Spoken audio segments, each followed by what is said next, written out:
দুজনেই যখন রিয়েলাইজ করলাম যে এই ছুটিটা বাড়িতে বসে নয়, চার দেওয়াল থেকে বেরিয়ে বাইরেই কাটাতে হবে, তখন দুজনেই বেরিয়ে পড়লাম ছুটি কাটাতে দুদিনের জন্য।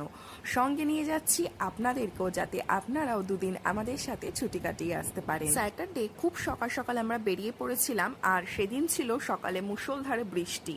তারপর আস্তে আস্তে বৃষ্টিটা নিম্নচাপের আকার ধারণ করে। মনে মনে ভাবছিলাম যে বেরিয়ে কি ভুল করলাম, বাট বেরিয়ে তো পড়েছি, আর তো কিছু করার নেই। আমাদের ট্রিপটা ছিল 4 জনের, সঙ্গে আরো 2জন ভাই ছিল। এবার বলি আমরা কোথায় যাচ্ছি। আমরা যাচ্ছি তাজপুর। তাজপুরের দিকে যতটাই গাড়ি এগোচ্ছিল দেখছিলাম যে এদিকে কিন্তু বৃষ্টি হচ্ছে না, আর আকাশে হালকা মেঘ আছে। কিন্তু যখন দেখলাম যে অনেকটা এগিয়ে গেছি, তারপর দেখছি এখানে রোদ ঝলমলে পরিবেশ, দেখে মনটা বেশ ভালো লাগলো। কেন কি বিচে যাওয়ার জন্য ওই বৃষ্টির পরিবেশটা ঠিক একটা আমার ভালো লাগে না।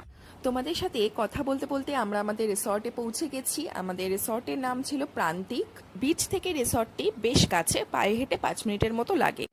এই রিসর্টটি বছরখানেক হয়েছে যে নতুন হয়েছে, আর এর ব্যবস্থাপনা, তারপরে বিশেষ করে যে ফুড কোয়ালিটি এই রিসর্টের খুবই ভালো। আমরা আমাদের রুমের দিকে যাচ্ছি, আর রিসর্টটা এত সুন্দর গাছগাছালি দিয়ে সাজানো, সেগুলোই দেখতে দেখতে যাচ্ছিলাম।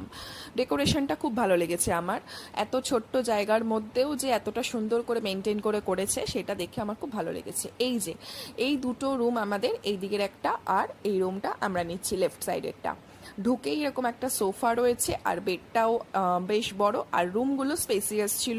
আমাদের রিসর্টে পৌঁছাতে পৌঁছাতে দুপুর হয়ে গেছিল, তাই সবারই পেটে এখন খিদা। সবার আগে আমরা ফ্রেশ হব, ফ্রেশ হয়ে যাব আমরা হচ্ছে লাঞ্চ করতে। লাঞ্চ অলরেডি ওনাদেরকে বলাই ছিল।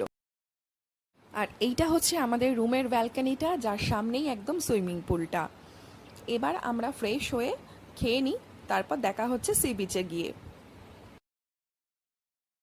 লাঞ্চটা করে আর টাইম ওয়েস্ট একদমই না করে সি বিচে চলে আসলাম।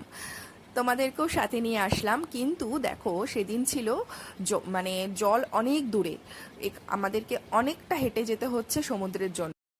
সমুদ্রতে এসে খালি পায়ে হাঁটতে আমার ভীষণ ভালো লাগে, আর তারপর খালি পায়ে হেঁটে হেঁটে সমুদ্রের কাছে গিয়ে যখন সমুদ্রের জলটা পায়ে এসে লাগে, সেই অনুভূতিটা আমার ভীষণ ভালো লাগে। তোমাদের ভালো লাগে না? বেশ খানিকক্ষণ কাটালাম সময় সমুদ্রে। এবার রিসর্টে ফিরে যাব, একটু রেস্ট নেব, তারপরে বিকেলবেলা আবার বেরোবো। আজকের মতো ভিডিওটা এইটুকুই। দেখা হবে খুব শিগগিরই।